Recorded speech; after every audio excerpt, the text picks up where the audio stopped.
ಗುರು ಬ್ರಹ್ಮ ಗುರು ವಿಷ್ಣು ಗುರುದೇವೋ ಮಹೇಶ್ವರ ಗುರು ಸಾಕ್ಷಾತ್ ಪರಬ್ರಹ್ಮ ತಸ್ಮೈ ಶ್ರೀ ಗುರುವೇ ನಮಃ.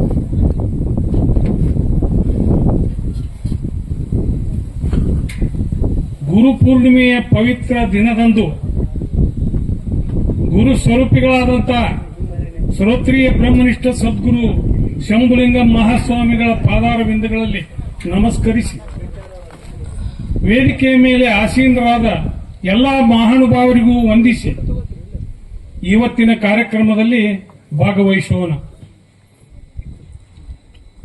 ಗುರುವೇ ಏನೆಂದು ಪೇಳಲಿ ನಿನ್ನ ಮಹಿಮೆಯನ್ನು ಎಂದು ಕವಿತ ಹೃದಯ ತುಂಬಿ ಹಾಡಿದಂತೆ ಈ ಗುರುವಿನ ಮಹಿಮೆಯನ್ನು ವರ್ಣಿಸಲು ಯಾರಿಂದಲೂ ಸಾಧ್ಯವಿಲ್ಲ.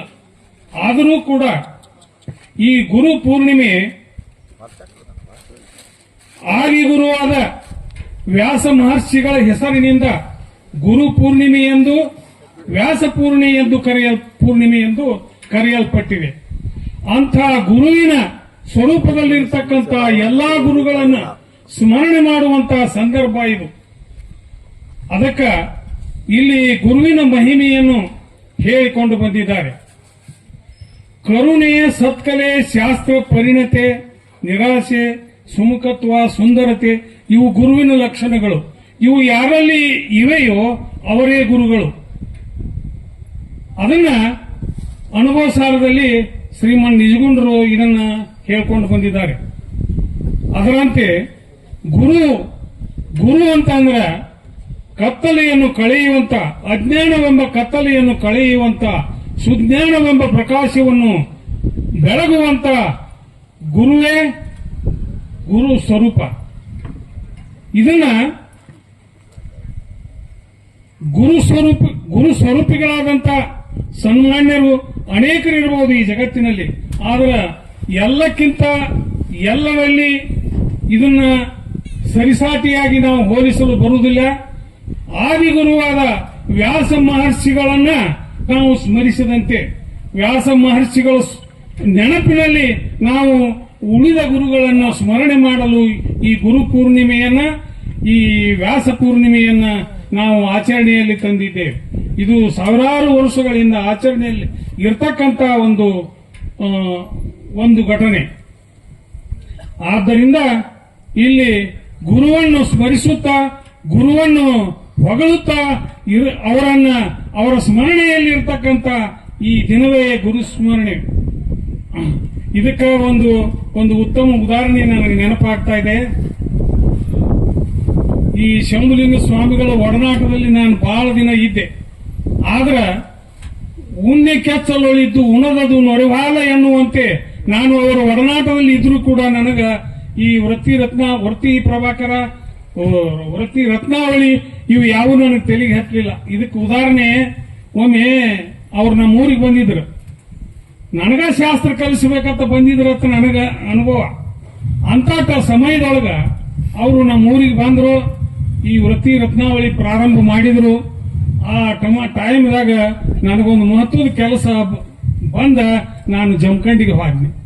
ಅಲ್ಲಿ ಜಮಖಂಡ್ಯಾಗ ನನಗಿಂತ ಮೊದಲೊಬ್ಬ ಒಂದು 2 ದಿನ ಶಾಸ್ತ್ರ ಕೇಳಿ ಇದ್ದವ ಅಲ್ಲಿ ಜಮಖಂಡ್ಯಾಗ ಭೇಟಿ ಆದ. ಅವೇನು ಒಬ್ಬ ಶರಣರು ಅವ್ರು ಏನು ಹೇಳಿದ್ರು ಅಂದ್ರ, ಶಂಭುಲಿಂಗ ಅದಾನೋ ಹೋಗ್ಯಾನೋ ಅಂದ್ರ ಹೋಗಿದ್ರ ಊರಿಗೆ ಬರವ, ಇದ್ರ ಇನ್ನ ಬರಂಗಿಲ್ಲ. ಆ ಒಂದು ಉದ್ದೇಶದಿಂದ ಇಟ್ಕೊಂಡು ನಾನು ಕೇಳಿದ್ರು ಅವ್ರು. ಅದಕ್ಕೆ ಇನ್ನ ಅದಾರ ಅಂತ ಅನ್ಕೂಲ ಅವ ಹತ್ತವಾದ. ಹಿಂಗೆ ಘಟನೆ ಯಾಕ? ಶಾಸ್ತ್ರ ಎಲ್ಲರಿಗೂ ಹತ್ತುದಿಲ್ಲ, ಎಲ್ಲರಿಗೂ ತಿಳಿಯುದಿಲ್ಲ. ಅವ್ರಿಗೆ ಯಾರಿಗೆ ಸಂಸ್ಕಾರ ಇರುತ್ತದೆಯೋ, ಶುದ್ಧಾಂತ ಕರ್ಣವಿರುತ್ತದೆಯೋ ಅಂತವ್ರಿಗೆ ಶಾಸ್ತ್ರ ತಿಳಿತತಿ, ಶಾಸ್ತ್ರ ಹತ್ತತಿ. ಅಂತವರಲ್ಲಿ ನಾನು ಇಲ್ಲಿ ಶಾಸ್ತ್ರ ಕೇಳಾಕತ್ತ ಬರ್ತನು, ಆದ್ರೂ ನಾನು ಹೇಳಾಕ ಹಚ್ತಾರ. ಇರ್ಲಿ ಗುರುಪ್ರಸಾದ ತಿಳ್ಕೊಂಡ ನಾನು ಗುರುವಿನ 1-2 ನುಡಿ ಮಾತಾಡ್ಬೇಕಂತ ಹೇಳಿ ಇಲ್ಲಿ ಬಂದ ನಿಂದಿರ್ತೇನೆ. ಅದರಲ್ಲಿ ಎಷ್ಟು ಸರಿಯಾಗಿರುತ್ತದೆಯೋ ಎಷ್ಟು ತಪ್ಪಾಗಿರುತ್ತದೆಯೋ ಅದನ್ನ ಹೇಳುವಂತ ವಿಷಯವನ್ನ ತಮಗೆಲ್ಲರಿಗೂ ಬಿಡ್ತೇನೆ. ಗುರು ನ ಗುರೋರಧಿಕಂ ಮತ್ತು ವೇದ ಸಾರಿತಿ. ವೇದದಲ್ಲಿ ಗುರುವನ್ನ ಸರ್ವಶ್ರೇಷ್ಠ, ಗುರು ದೊಡ್ಡವ, ಗುರುವೇ ಕೊನೆ, ಗುರುವೇ ಸರ್ವಶ್ರೇಷ್ಠ ಅಂತ ಹೇಳಿದ್ರು ಕೂಡ ನ ಗುರುವರ ಅಧಿಕಂ ಅಂತ ಹೇಳ್ತಿ. ಅಂದ್ರೆ ಗುರುವಿನಕ್ಕಿಂತ ದೊಡ್ಡವರು ಯಾರೂ ಇಲ್ಲ ಅಂತ ವೇದ ಹೇಳ್ತಿ. ಹಂಗ ಈಗ ನಾವು ಈ ಗುರು ಯಾರಿಗೆ ಅನ್ಬೇಕು, ಗುರು ಎಂಥವ್ ಇರ್ತಾನೆ ಅನ್ನೋಕ ರಬಕೈ ಅಜಾರು ಮತ್ತು ರಾಮಲಿಂಗ ಸ್ವಾಮಿಗಳು ಅದ್ರ ಬಗ್ಗೆ ಎಲ್ಲ ಹೇಳ್ಯಾರ, ತಾವೆಲ್ಲರೂ ಕೇಳಿದಿರಿ. ನಾನು ಹೆಚ್ಚಿಗೆ ಆ ವಿಷಯವನ್ನು ಪ್ರಸ್ತಾಪ ಮಾಡಕ್ ಹೋಗುದಿಲ್ಲ. ಯಾಕಂತಂದ್ರ ನಾವು ಹ್ಯಾಂಗ ಇಲ್ಲಿ ಇರ್ತೀವತ್ತಂದ್ರ ಒಂದು ಕಥೆ ನೆನಪಕ್ಕತಿ. ಏನಂತಂದ್ರ ಒಮ್ಮೆ ನಾವು ಸುಳ್ಳು ಶಾಸ್ತ್ರ ಹೇಳೋರ ಗುಂಪಿನಾಗ ನಾವು ಒಂದಿಟ್ಟು ಶಾಸ್ತ್ರ ಹೇಳಾಕ ಬರ್ತೈತೆ ಅನ್ನುವಂಗ ಅವ್ರು ಕರೆದ ಕೂಡಲೇ ಬಂದ ಏನಾರ ಮಾತಾಡ್ತೀವೋ. ಆದ್ರ ಇದಕ್ಕ ಒಂದಿಟ್ಟು ಸ್ಟೇಜ್ ಕರಿಯರ ಧೈರ್ಯ ಬೇಕು. ಹಂಗ ಒಮ್ಮೆ ಇಲ್ಲಿ ಏನಾತಂದ್ರ ಒಮ್ಮೆ ಇಂದಿರಾ ಗಾಂಧಿಯವರಲ್ಲ, ಜವಾಹರ್ಲಾಲ್ ನೆಹರು ಅವರು ಬಿಜಾಪುರಕ್ಕೆ ಬಂದಿದ್ರು. ಬಿಜಾಪುರಕ್ಕೆ ಬಂದಾಗ ಅವ್ರದ ಮಾತ ಕನ್ನಡದಾಗ ಟ್ರಾನ್ಸ್ಲೇಷನ್ ಮಾಡಕ ಬೇಕಾಗಿತ್ತು. ಅದಕ್ಕೆ ನಾವು ಅಲ್ಲಿ ನೀವು ಅಲ್ಲಿ ಅಂತ ಯಾರು ಮುಂದೆ ಬರಲಿಲ್ಲ. ಅಂತ ಟೈಮ್ನಾಗ ಇಲ್ಲಿ ಅರ್ಜುನಿಗಿಯ ಒಬ್ಬರು ಚನ್ನಬಸಪ್ಪ ಅಂಬಲಿ ಅಂತ ಹೇಳಿ ಅರ್ಜುನ್ಗೆ ಅವ್ರ ನಾ ಭಾಷಾಂತರ ಮಾಡ್ತಾನಂತಪ್ಪ ಅಂದ್ರ, ನೀ ಏನ್ ಮಾಡ್ತೀವೋ, ನೀ ಏನ್ ಸರಿಯಾಗಿ ಸಾಲಿನೂ ಕಲ್ತಿಲ್ಲ, ನೀ ಹೆಂಗ್ ಮಾಡ್ತೀಯ ಅಂದ್ರ ನಾ ಮಾಡ್ತಾನಂದ. ಹೆಂಗ್ ಮಾಡ್ತೀಯ ಅಂತ ಕೇಳಿದ್ರು. ಅವ್ನು ಹೇಳಿದ, ಇಲ್ಲೇ ಮುಂದ್ ಕೂತವ್ರಿಗೆ ನೇರು ಏನ್ ಮಾತಾಡ್ತಾನೆ ಅನ್ನೋದು ತಿಳಿದಿಲ್ಲ, ನಾ ಏನ್ ಮಾತಾಡ್ತಾನೆ ಅನ್ನೋದು ನೇರಿಗೂ ತಿಳಿದಿಲ್ಲ. ಇಂಥದ್ರಾಗ ಮಾತಾಡುದು ಏನ್ ದೊಡ್ಡ ಮಾತ, ಏನ್ ಮಹಾ ಅಂದವ. ಹಾಗೆ ನಾವು ಇಲ್ಲಿ ಬಂದು ನಿಂದಿರ್ತೀವಿ, ಒಂದೆರಡು ಮಾತು ಮಾತಾಡ್ತೀವಿ, ಅದನ್ನ ಗುರುಪಾದಕ್ಕೆ ಅರ್ಪಿಸಿ ನಾನು ಒಂದೆರಡು ಮಾತ ಮುಗಿಸಿಬಿಡ್ತೇನೆ.